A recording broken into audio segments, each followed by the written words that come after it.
Hello viewers, আসসালামু আলাইকুম। আজকে আপনাদেরকে দেখাবো কিভাবে আপনার ইমো অ্যাকাউন্ট থেকে আপনি নিজেই আপনার মাল্টি অ্যাকাউন্ট চেক করবেন এবং আপনার মাল্টি অ্যাকাউন্ট কিভাবে ডিল করতে হয় সেটা নিয়ে আপনাদের সাথে আজকে কথা।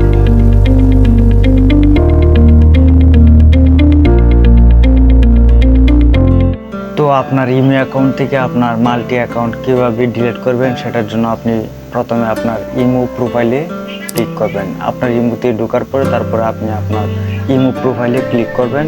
তারপর আপনি দেখতে পারবেন এখানে একটু নিচে স্ক্রল করে দেখতে পারবেন এখানে লেখা আছে ম্যানেজ ডিভাইস। তো আপনি ম্যানেজ ডিভাইস একটা ক্লিক করে দেবেন। ক্লিক করে দেওয়ার পরে আপনি দেখতে পারবেন এখানে আপনার কয়টা অ্যাকাউন্ট লগ ইন করা আছে, কয়টা মোবাইল দিয়ে লগ ইন করা আছে সেটা আপনারা এখানে দেখতে পারবেন। তো আপনারা এখান থেকে লগ আউট করতে পারবেন, আপনার অন্য মোবাইল নাম্বার এখান থেকে লগ আউট করতে পারবেন। তো লগ আউট করে আপনি আপনার অ্যাকাউন্টটাকে সুরক্ষিত রাখতে পারলে আপনার অ্যাকাউন্টটা আরও সুরক্ষিত থাকবে।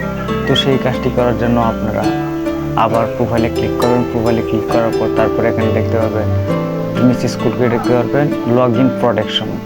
তো এই লগ ইন প্রোটেকশন একটা ক্লিক করে দিবেন। এখানে ক্লিক করে দেওয়ার পরে আপনারা দেখতে পারবেন একটা টার্ন অফ টার্ন অন করার একটা আছে। তো সেটাতে আপনারা অন করে দিবেন, তাহলে আপনার অ্যাকাউন্টটা আরও সুরক্ষিত থাকবে। তো ধন্যবাদ, আজকের ভিডিওটি এ পর্যন্তই। আশা করি আমাদের ভিডিওটি ভালো লাগলে একটি লাইক